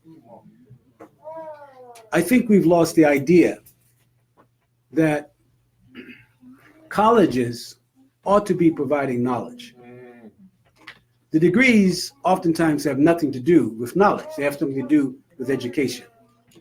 Education oftentimes has something to do with indoctrination and other kinds of hidden agenda that has nothing to do with making sure that you know how to do the something that you came to the school to learn. Right. I mentioned earlier that words matter. Education means to draw out by definition. Religion means to link back. Now, why are these two things important? Because everyone has a spirit, everyone. The spirit in you has something to do with the quality of person that you are. The education that you are pushed in you has something to do with the effect of that spirit. You cannot pull out something that's not there. We have lost the idea of separating ourselves from something that we need to know in order to survive. And we've come to believe that education, i.e. pushing something in someone, is going to be the something that is salvational to help the person develop. Salvation. If we do not understand the nature of the parasite by which we're dealing with, then we are entrusting that parasite to in fact infect us with things that we do not need. We are a people who were not slaves. We were enslaved. That's uniquely different. As long as there's been people on this planet, there have been Africans. Everybody else is a subcategory of the African. When I went to Egypt in November with a gift from my dear wife, one of the things that was very useful for me to understand, I'm an architect by profession, and I was angry for one simple reason. Had I started learning architecture in Egypt, I would be a different quality of architect, because the information that sits there is more than 10 to 20,000 years old, which I need to know from those persons who are my foreparents, who would have taught me to do something that I never could have learned at any university here. Mm-hmm. Now, what are those things that I learned? I learned that no one knows to this day how the pyramids are built, yet there are hundreds of architects who say they are very good at what they know how to do. There was no school of architecture in Egypt, but we build that which is presently there. I went and examined construction that was 5,000 years old, and I'm walking through the remnants of that, something that's been there for 5,000 years. I looked at columns that were actually sculptures of flowers that I would need 5, 6 people hand in hand to wrap around any single column. I did not see anything in Kemet that was a representation of death. Not one thing. There were 2 kinds of columns. One was a flower that was a lotus, and the other one was a flower. And both of them were symbols of life. Nothing had to do with anything with death. Now, what am I saying? There's a substantial difference between knowledge and education. Every country educates people to do those things they want them to do for a job. But the work is always done by those who sit here, who have the gumption, the guts to reach into their capability and pull out of themselves those things that makes life meaningful. And we keep missing that because we think that getting a PhD, which is pile high and deep, and an MS, which is more of that, and a BS, which is the beginning of all of that. It's over. Now, what we're missing is the idea that we have to understand that we cannot rely on the parasite to run our lives. And neither can we use the information that grows from that parasite to solve our problems. Piggybacking off of that. There aren't any, nobody on the panel came here from Africa on a plane for the first time over. Is there? No, everybody's American born. Yeah, Right. So we have a couple Africans in the audience. Do we? Could we? We have a room full of Africans in this. You mean native born? Native born African. This brother right here from the continent, I can look My at. next question is for the Africans. We don't, like I said, none of our panelists are, you know what I mean. Okay, so Alexia is gonna ask the question. Oh, you wanna ask number 9? Yeah. Okay, I'll ask this one then. Okay, so in my experience, I'll start before I say this. In my experience, and from what I know of African people, when they come to America, they come mostly seeking education. I mean, that's like main reason. Like, I'm coming here to learn. Get you some know, money. and so many are entrepreneurs as well. So I wanted to know, how does the African from the continent adjust to the American school system, and what issues do they face or have they faced? This is an all interactive panel, guys. Everybody's on the panel. Okay, so I think that, were you gonna answer, sir? Did you have an answer for me? Could you tell us your name first? My name is Ringo. Ringo. Yes. Nice to meet you. I was born and raised in Cameroon, Central. Nice to meet you. I've been in the US at almost 20 years. In Vegas, about 16 years now.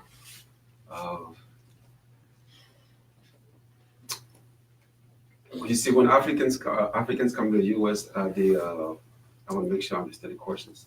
Yes. Where am I? Why y'all coming? 22. Okay. Because I'm trying to get over there. Why y'all coming? How does the African from the continent adjust to the American school system, and what issues do they face, if there are any? How do we adjust? I would say personal experience. When I came to the US, I speak French. French is my first language. So when I came to the US and I went to school, my biggest our biggest challenge was learning English. So coming from a country where you barely speak English, you speak French every day and then you speak English. That was my biggest challenge. So other than that, another thing in Africa is we usually go to school full time. When you go to school every day. You don't work. So when it comes to the US, you have to most of the time you have to work and go to school, which is a really big challenge. You have to. Okay. That makes sense. One day you have to have about between 6 and 10 hours school and possibly a part-time job. So we don't really do that. So that's another challenge. Our parents usually take care of our school fees. What's another challenge? Another challenge that I face over here in the US, it's a culture. It's a kind of culture shock when it comes to the US. You see, don't want to go for many things, but one of the things we face when it comes to culture, it's we're not really. I don't know if it's not good on our side. We don't talk a lot. We don't really open compared to Americans. This one over here, right? Yeah, we usually keep a lot to ourselves compared to the American people. Everything is up there compared to us. That's pretty much one of the shock. We come up here, we don't really when we meet people, we don't really tell them about a private life. So that's the culture. So when you see people sit in front of us, they start telling us. The person, and the person just tells us about his life. We don't do that. It's our culture. We don't do it. So it's something that I noticed in the US. That could be very emotional. Yeah, and I wanted to add this at the end of the. You mentioned something, but I wanted to say something at the end of the social. Yes, on the discussion when it comes to. I heard many people in the US. You were saying something about owning something in the US. You need to live in the block. You need to own the block. We live in the block. You don't own the block. I'm in the real estate too, and I have a personal experience. I have a coworker. Every day at work, I argue with him. I just push him, say, "You need to stop renting. Why don't you have a good job over here? Why don't you buy something? If you don't buy something, you own nothing." Every day we argue. I just push him. I said 2 weeks ago, he said, "Ringo, you know what? I'm sick and tired of you pushing me." He says he's going to purchase a condo. I said, "Good. You have to own something. Don't just sit there and rent for many years. I don't care. You have a store. Don't keep renting the store. Buy, own it." Every people in the US, what brings people? A lot of people make money because of real estate. So please, if you're in an apartment, wherever you rented something, try to buy it and own it. That's yours. That's an investment for you. Thank you. His brother right here, he's from the continent. Huh? You from the continent. Don't you from the continent? Yes, you. Look, don't act like you don't know what I'm talking about. Actually, I'm not African born, but I am from San Jose, Costa Rica. Okay, both so of you. I am an Afro-Latina. My experience is a little bit different because I did not come to this country seeking an education. I came at the age of 22 and I already had my master's degree in education. So that was not the purpose. There was some turmoil and that's another story, but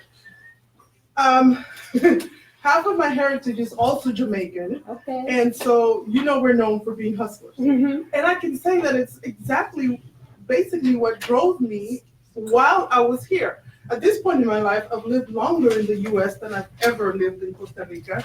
But since I've been here, I have worked in the workers' compensation industry for over 20 years. That's been the base career, right? But I've also sold Mary Kay, sold Avon, sold you name it, I've sold it. I've had a business in it. I currently have 3 other ones going on at the same time. So I think it depends on how you were raised, what your experience is when you come to the US of A. Because in my country, there is no such thing as welfare. Either you make it or you don't. You eat or you don't eat. You hustle so you can eat or you don't. No government is going to offer you anything for free. So coming here and having to struggle to get to where I am today, the concept of even signing up for welfare was like, excuse me? No, we'll never do that. Now I have all my aunts and uncles on my father's side of the family, which are 9, and all my cousins on that side of the family are living here in the US. I started in Pasadena, California. And so part of the culture shock coming here was that in Costa Rica, most Africans are on the East Coast in a province or quote unquote state called Limon. So when we see each other in the capital city, it's natural for all of us to salute one another, whether I know you or not. So coming to the US, living in Los Angeles, imagine the shock. So everywhere I turn, I'm, hi, how you doing? And people are looking at me like, okay, she's crazy. She just got off the boat. So it was culture shock. I had to go through that. Now, fast forward, I have 2 sons. One's 29, one's 23. I was a single mother for a long time. And yes, you're right. As a woman, I cannot raise men. But you're also right. I availed myself of the men in my village to teach my sons how to become men. Because there was only so much information I could give them, then I had to stop. I've had my children in a predominantly African school, and I've also homeschooled my children. Both of those things were great at some point, but sitting here and listening to everything that's going on, the one thing that's bubbling in my spirit is enough with the talking. Ashe. Let's do something about it. Ashe. We have been talking so many years. We have to resources. It's time to do like Nike says. Just do it. Shut up, put your money where your mouth is, and do it. Ashe. We're going to talk in March. I appreciate that because that's the truth. You know, I know it's a conversation, guys, but like I said before, the purpose of this conversation is to spark that fire within each other. You know, like I can't start at school and do the car shop and do the whatever, we got to find what are you passionate about? And we have that fear that's always tell us to put down, oh, no, that ain't going to work. Or you sure? That fear, that thought in the back of your head, but you got to tell that, shut up. I don't need that, because at the end of the day, we all make that vow to support that person that is stepping out there like, look, we do need a school, okay? I be telling Tracy she need to go ahead and get that started. Talk to Tracy after pass, y'all.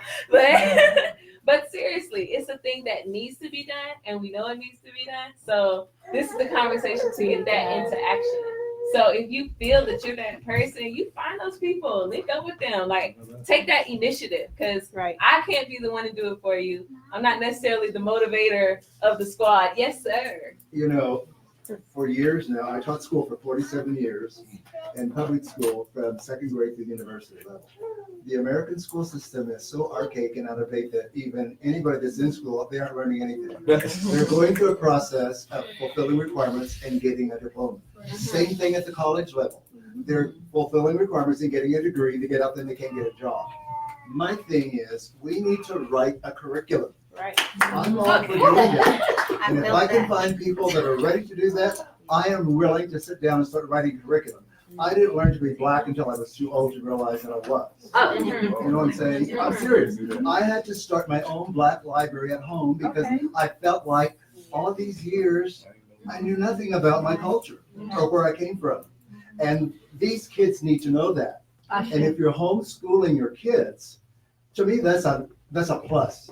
Because when you have children, you need to let them learn to be creative, let them discover their creativity. And if that happens, you don't have to worry about whether they're going to go to college or, go to a trade school. It will just it'll organically develop within themselves. What's your name, sir? Gordon. I might reach out to Gordon now. See, and that's the thing, Gordon. So we need to do that. Ty because was I can tell here. you She's the got the public whole schools, app thing. especially in Las Vegas, they aren't going anywhere. And that's, Gordon's saying let's write a curriculum. Kai's here saying let's write a curriculum. We got a few educators here. Yes. Okay. Why we can't get together and maybe start somebody to get a trustee where you can start making donations, soon as possible, because it's a lot of us sitting right here now. And I'm looking at like thousands of dollars right while we sitting right here talking. She So said, we gotta start- somebody reach in their pocket. And there are curriculums out there that are already out there. I can't even begin to name the many curriculums that are already I out there. just gotta as figure well. out which ones you're gonna use and make a conscious decision about it, because even with what I do with bullying, my thing has always been prevention, because you gotta do prevention so you can stop other things. Like when big things happen, if you ain't doing prevention up to it, kids are not learning and nobody's learning. So why when you prevent, at least it's pushing a lot of it out. But if you're not preventing stuff, then everything happens and you just wanna start then it's a problem. And so right now, we need to pull all these people together. Like I said, I'm looking for places right now that I'm putting autism around, speech therapists, we need all of that. And the kids, they got this new, when we growing up, it was ADD, now it's IPs. I said, what is it? Who? Yeah, see, that's what I'm talking about. They done changed, we done went from ADD. Whatever. Yeah, who even made that up? I had an ADD one day. What would that mean? Yeah, I went in there, I hung out with them, I'm everything here for. They were smart like me. All right. Yeah, thank you. What did you have? I just had a quick question of, you said there's a lot of different curriculums, but we have not been exposed to them. You're an educator, so you're accessing them deliberately. We as parents, We don't see it. we never see it. It's not in our face. So I would like to know, where can we access these? Because I have 2 young boys. I want them to know who they are. Right. Well, I have additional resources flyer laying on the table back there along with the other flyers and such. But I went and found them too. It wasn't in my face. None of this stuff is in your face. You gotta go look for it. And there are people who even train you on making Afrocentric curriculums. I mean, I had to find it because I wanted it that bad. But I have additional resources on the table. So couldn't we conceivably, really quick, we have someone, Mr. Gordon over here, who said that he would be willing to write the curriculum. We have Kai right here who has the app. Out Babashola, he is a teacher, and Tracy. So couldn't we conceivably, put our heads together right here in this room, take the advice from Ms. Teresa over there, put our funds together and make a curriculum for ourselves? I mean, that's the solution to the Everybody get a problem right position, here, right now. everybody That's gets the a goal. job. Everybody has a job, and that's our problem too. When we work together, we want to be in everybody else's business. Okay. So if you're doing whatever you're supposed to be doing, you can't be over. But I'm just saying, And that's so- the solution to the problem right here in this room. And the beauty, okay, so just to let you guys know that we got to get out at 9 o'clock. We're ready to act. Oh, look, this is Right, the thing. we gotta get Y'all like outside. ready to Get act. outside. We gotta take it outside. Well, the thing is that when we leave this place, parking lot pimping is on. Not over here, they could have chased us out of here. No, I'm doing it. But that is the space. So those of you that do feel that we got this, we got that. The beautiful thing about the African Village is that we have this platform, like it's a space for us to create these things, Right. So gather your ideas, gather your goals. We have all these beautiful people here. Like, I don't see why we can't do that or why we can't get the app going. We can't do it tonight, but we can't also keep talking about it either. We can't. Right. So with that being said, yes, sir. Oh, my bad. The only thing, so I love the idea. The only thing is that we have to, there has to be more conversation still, because we have to make sure our analysis for that curriculum is the same. Yes. That would be my only. Agreed. Yes. And Agreed. so I feel that in that space, those of you that feel that you want to take this education thing, I'm with it. Y'all call me, let me know what you need. Dre is down. And that's for anything that anybody want to do. But take it amongst yourselves, like meet up, say hello, get information. Hey y'all, we gonna meet next Thursday at Pour Coffee House. It's in Henderson, like it's a black-owned business. Black-owned, Yes, yes, Pour Coffee yes. House. Pour, P-O-U-R. P-O-U-R. It's in Henderson.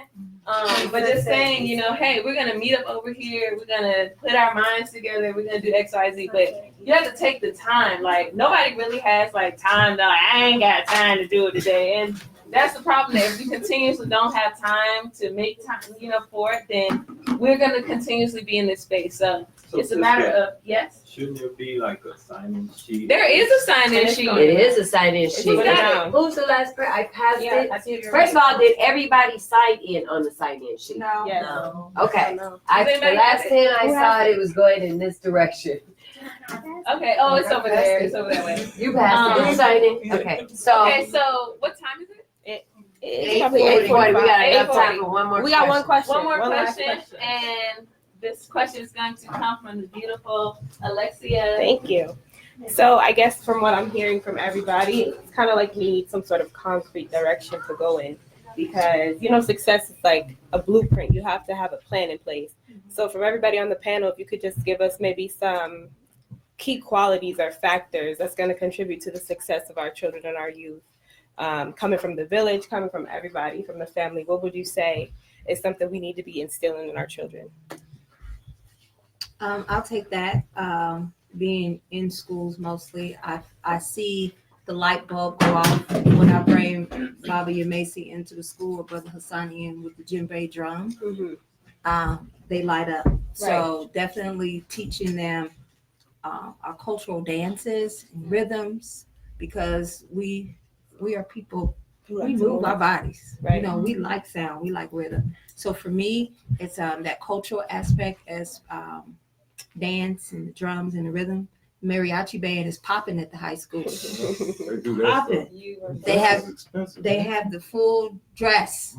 They're proud and they're singing in their language. Yeah. Okay, and it's beautiful when I see them. I'm like, y'all get it. That's what you that's a powerful revolution that those young people are doing in the high schools with the mariachi band. We can have an African dance drum and ensemble at these high schools and those schools. Okay. So for me, it's definitely teaching the African dance and the drum and you know the African literature, you know, aspect, introducing them to Langston Hughes and James Baldwin and those Black writers that you know speak to them. So that's my take on it. Culture. And my thing would be pretty much is communication right now. That's like, oh my God, you know, and even with me, I was a single dad. I lost my son's mother. He was 3 weeks old. So that was me with a young baby. He was 3 weeks old. There ain't no handbook come out, you know. So what I had to do is have my sisters help me give that extra stuff because, you know, as little Keith, he's a little me. So what did I do? Pushing him around. My sisters had to come and, you know, so it's communication. And now he's a great kid because I always kept communication open with my son. A lot of our kids don't want to do that. Even when I get these calls from parents, it's just listening sometimes.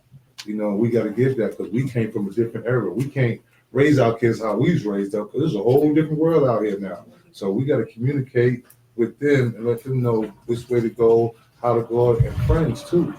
You know, you got to bring people in that can help you be successful. And that's what I do. Even when I go through my things with little Keith was growing up, I can always call her. All right, you do that other stuff, you know, but I had to kept doing that, but it was the community. And it was the sisters that loved me, that loved on my babies, and that's what we got to start doing. So communication that's my thing right there. So thank you guys. Anyone else? Oh, what came to mind is the fact that suicide amongst our children from as young as age 5 is on the rise. It's a growing number.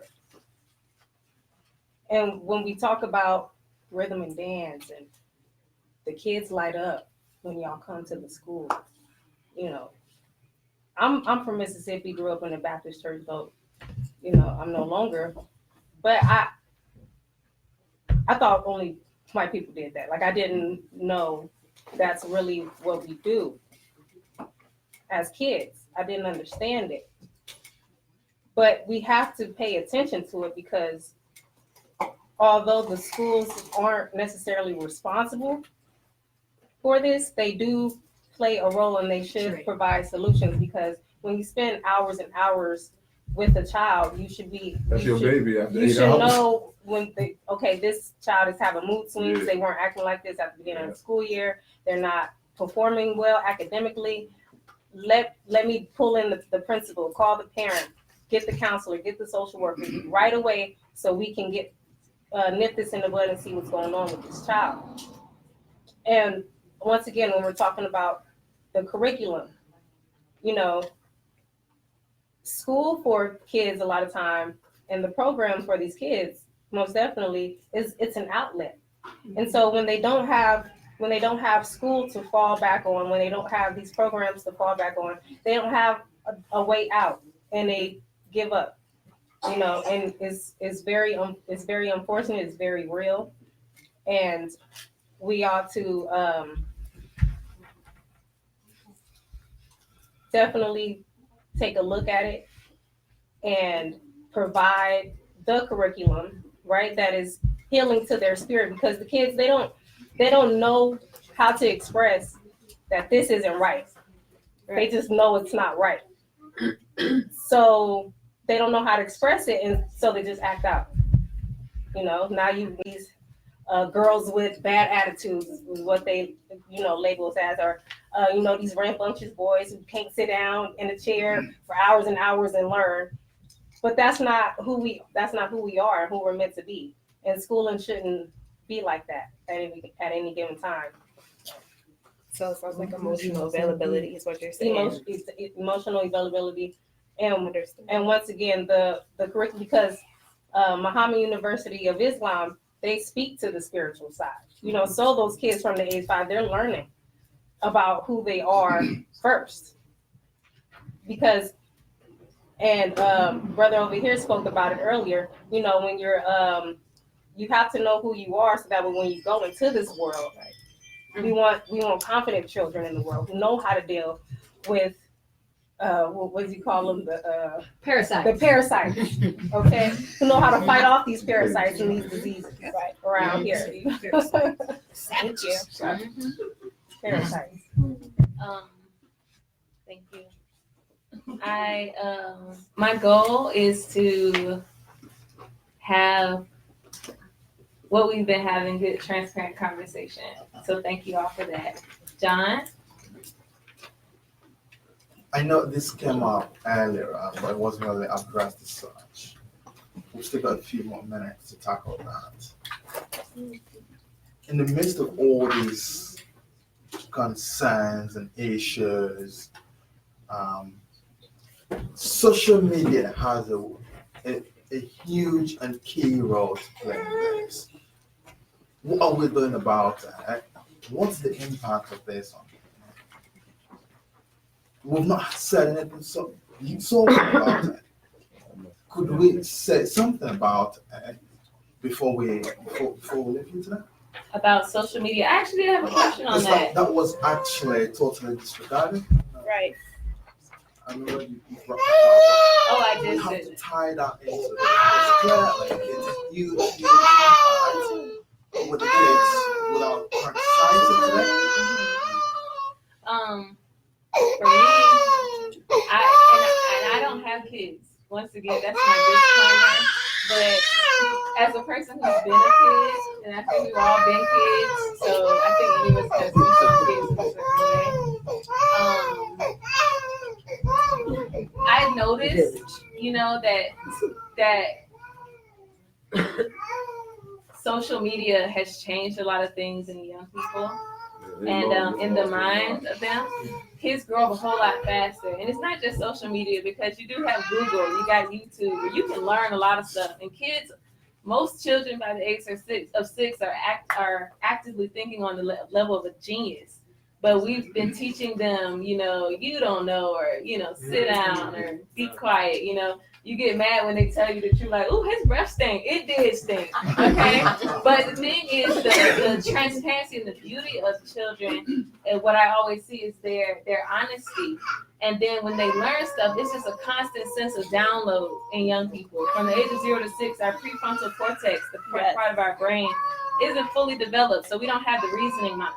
So everything that is put within us, we take it as truth. We believe that thing. So when you look at a piece of paper and it shows, you know, good and bad, and the little good kid is a white kid, and the bad kid is a black kid. It downloads a certain type of way into your children, right? So that's that kind of the purpose of this thing. And then also when we look at social media, when we look at television, we also see these ideals that are not necessarily true of Black people. And it's kind of pushed into us to say that, oh, well, you know, every time you look at the news, this guy is on the news for stealing something. He so happens to be a Black guy, but trust me, Black people not the only people stealing stuff. Okay, one moment. So what I would say is, for me, what I believe, every time I see kids, they're on those tablets. I think it's important that parents don't forget to engage with their children. I know that's right. Don't let the TV or the tablet raise your kids. And with the village, there are so many other things that they can do. They may not want to go to the Sons Foundation projects, things that are going on, but you're going. You know, you're going because, like somebody said, you're raising the person they will be.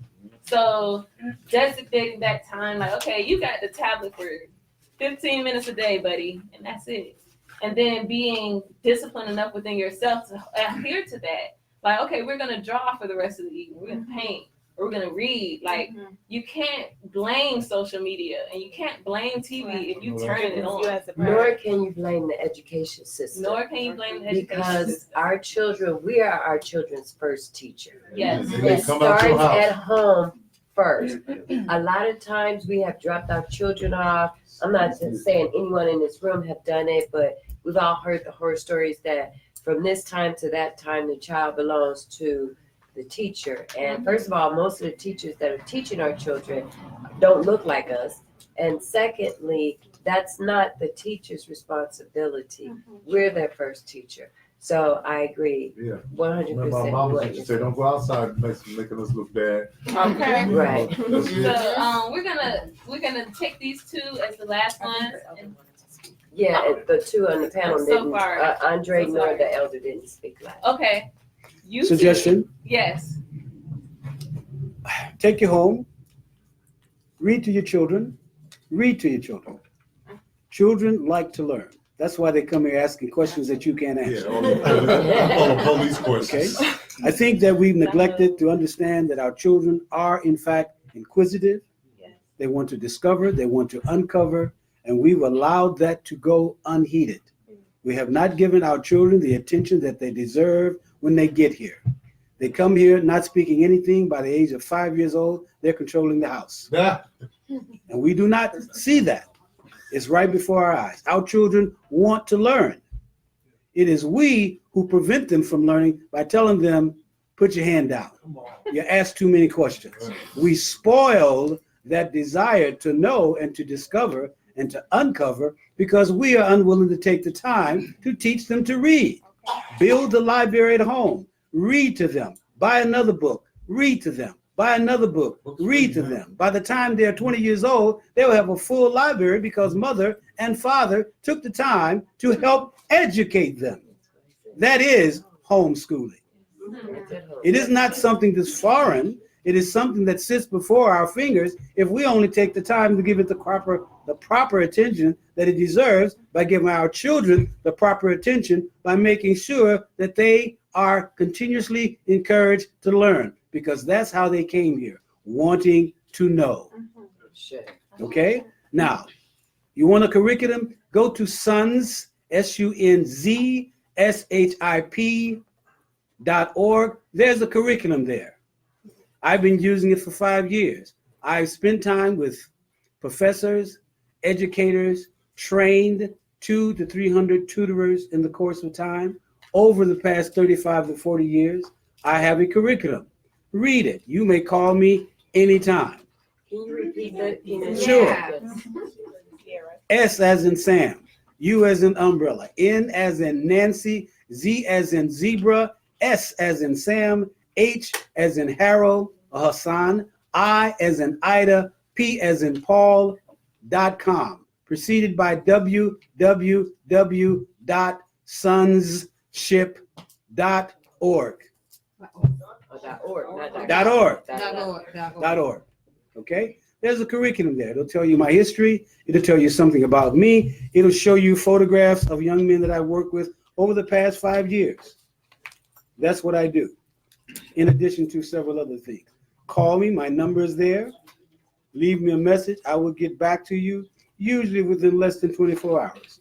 Ask me any questions that you want. I'm here to help. I will work with anybody on this panel. I will work with anybody in this audience who are there to assist young people to become better and more capable as African children. I make no distinction between Africans that are born at home and Africans that are born in New York. They're all Africans. They just simply have to be born. They've been born in a different location. Thank you. That's the best I can say. Thank you so much. I mean, I think they covered pretty much everything. I mean, I would say that, you know, I think it's easy to be critical. It's hard to become. So I hear a lot of people express frustration, which is fair and just. Why aren't we X? Be X. If you are, you will then give others the permission to shine in the same way. And you do not need to wait.